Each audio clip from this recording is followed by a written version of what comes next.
vous avez cet exercice, et en fait ce genre d'exo, pourquoi je voulais vous le montrer, c'est... en gros, c'est des petits réflexes. Avec les bons réflexes, l'exercice va pouvoir se dérouler devant vous, doucement et petit à petit, étape par étape. Faire ça étape par étape, ça va vraiment être très important parce que si vous vous dites « j'ai aucune idée de où je vais dans 8 étapes, de où ça va aller et de quelle est la solution », donc je fais plus rien, vous vous braquez et vous avancez pareil. Vaut mieux se dire, je vais me laisser écrire les épreuves, pas les épreuves, pardon, les étapes un peu bébêtes du début, en espérant que ça me donne des indices et ça me déclenche des choses. Hello, j'interromps ta vidéo 30 secondes pour te dire qu'avec une super équipe d'ingénieurs et une super équipe de profs, on a réussi à combiner le meilleur de l'intelligence artificielle d'un côté, des cours particuliers de l'autre, pour faire un produit qui s'appelle Studio, que tu peux trouver en application sur l'iOS ou l'Android Store, ainsi que sur le web à studio.app. L'idée, c'est une application qui répond à toutes tes questions de maths étape par étape, te donne du contenu adapté à tes questions, des flashcards et QCM, ainsi que des centaines et des centaines de vidéos enregistrées par nos meilleurs profs qui couvrent de la seconde à la terminale, le bac, ainsi que la sup en maths et en physique. Télécharge, essaye et je te retrouve pour la vidéo.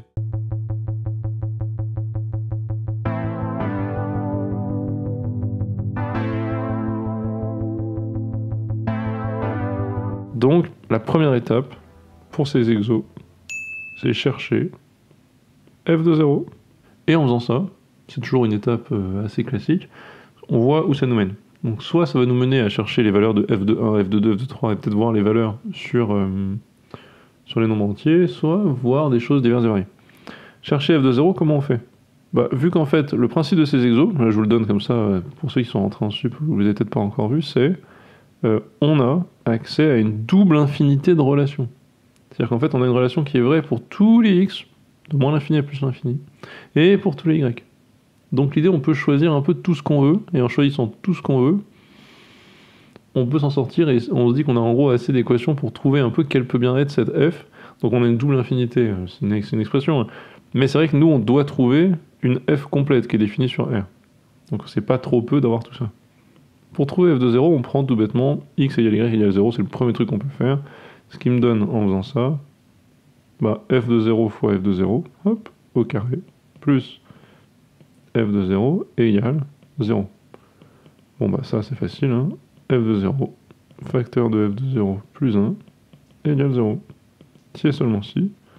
Et donc j'ai deux choix, c'est une équation produit nulle, hein. Soit f de 0 est nul, soit f de 0 égale moins 1. Et là, il faut un peu tester les deux.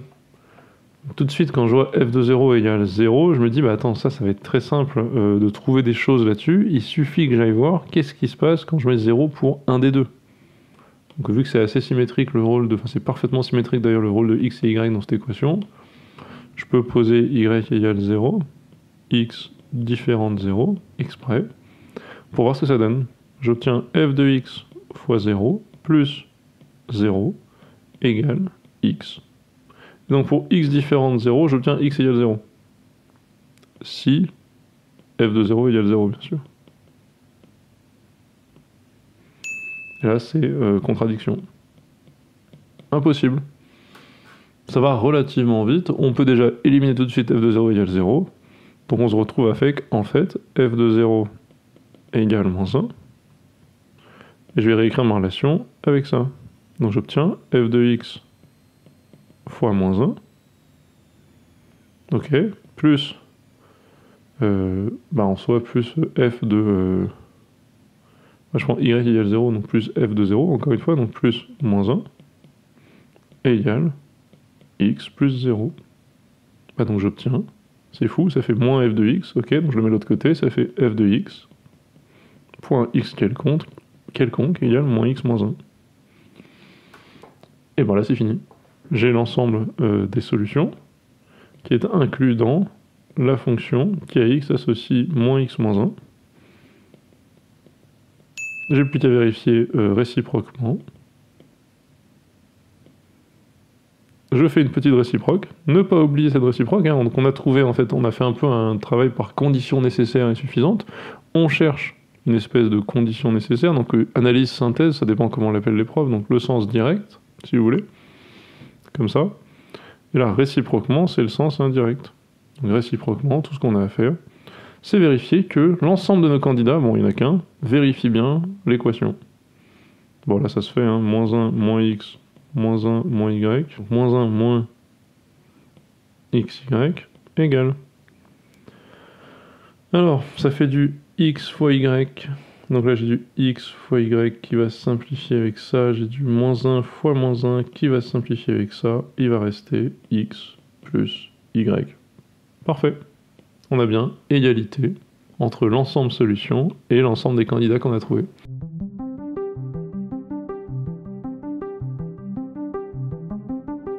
Un truc qui arrive tout le temps en sup, ce sont des petits raisonnements. Ça peut traumatiser dès qu'on arrive, on ne sait pas trop comment faire. Donc je vous en ai sorti un qui est pas très compliqué, mais voilà, c'est un exo où il faut comprendre ce qu'on vous donne, comprendre ce qu'on cherche, et poser un raisonnement étape par étape, sans douter, quoi. Donc je vous montre un petit peu, on vous donne ça. Trouvez toutes les applications f de R dans R qui sont à la fois monotones et périodiques. Bon. On essaie de réfléchir. Premier truc, intuition par un dessin.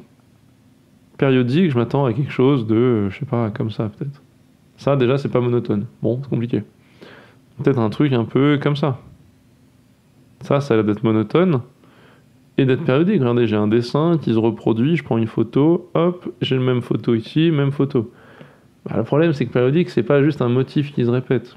C'est un motif qui se répète, mais que je colle, comment dire, que je dois coller à la suite, quoi. En gros, qu'est-ce qu'on appelle, hein, juste écrire les définitions là, mais périodique. F périodique, c'est il existe T appartient à R plus étoile, tel que f de x plus t, enfin quel que soit x, est égal f de x. L'idée c'est qu'il y a une périodicité, donc je retrouve la valeur. C'est mon exemple de tout à l'heure, hop, quel que soit x, on a ça. Hop, quel que soit x, on a ça. Donc mon exemple d'un truc qui fait un espèce de hop, et qui monte comme ça, oui, j'ai le même schéma si je le copie-colle, mais malheureusement la valeur elle est en train de monter à chaque fois. Donc je suis pas en train de la retrouver quand je me décale ici. Moi, si je voulais un truc périodique à partir de ce motif, ben ça ferait ça. Ça serait pas continu en l'occurrence. Donc monotone périodique, ça sent pas très bon. Ça sent un peu le roussi. J'en connais une qui fonctionne. Hop. La fonction constante, enfin une fonction constante quelconque. Celle-là, elle est monotone, bon, elle est plate et périodique. Donc déjà, je peux dire, si f constante, ok. Donc là, le raisonnement commence comme ça, et dire, bah, si f strictement monotone, qu'est-ce qu'on obtient? Si f strictement monotone, eh ben, disons croissante, pour l'exemple. Strictement croissante. Et ben, quel que soit... Enfin, vous avez compris, quoi. Comme, là, ce que je vais faire, c'est x plus t plus grand strict que x, parce que t est plus grand strict que 0, f de x plus t est donc plus grand que f de x, par croissance. Et donc, d'un côté, ben, j'ai ça. De l'autre côté, j'ai ça. Non. Non, c'est pour dire contradiction. Contradiction, c'est impossible. Si f est strictement monotone, j'arrive à une contradiction. Il n'y a donc pas de fonction strictement monotone et périodique. Les seules solutions sont donc f constante.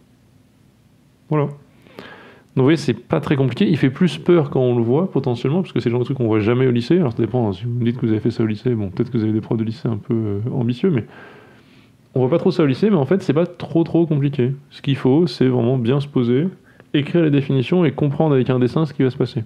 Intuiter déjà le bon résultat, parce qu'il en existe un en testant des fonctions faciles, genre les constantes, et voir un peu ce qu'on peut faire. J'en ai un autre du même genre, qui est le petit 3 ici. J'ai des réels compris entre 0 et 1. Hop, donc tout de suite, j'ai envie de faire une droite des nombres. Montrer qu'il existe une paire ij avec i différente j, telle que la différence entre 2x soit plus petite que 1 sur n. Moi, j'ai quoi? J'ai x1, x8, x2, etc.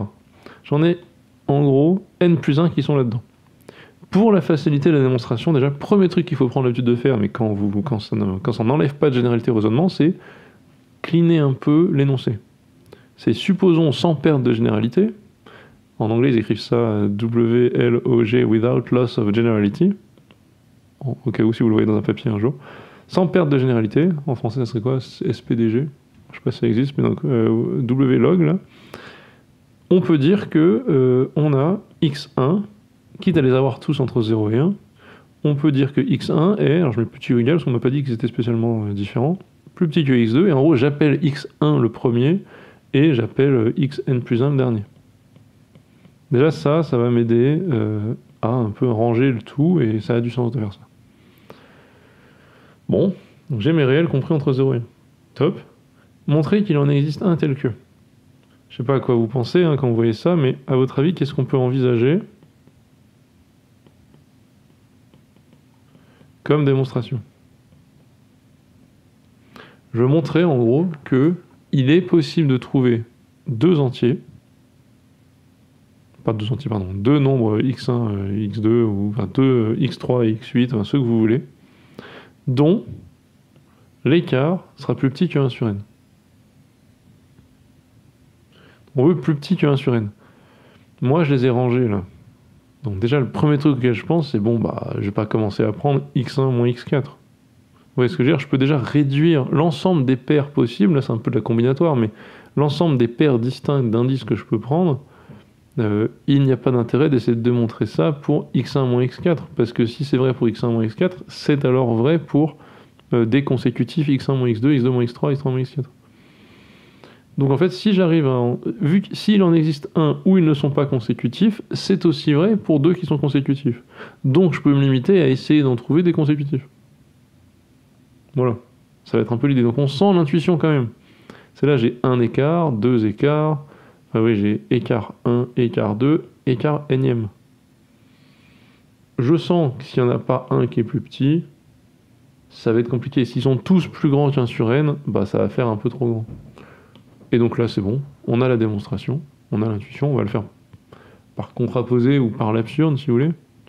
On peut dire si, quel que soit ij, bon d'ailleurs, je vais dire quel que soit i, x, i plus 1 moins xi, plus grand strict que 1 sur n, et ben j'ai quoi?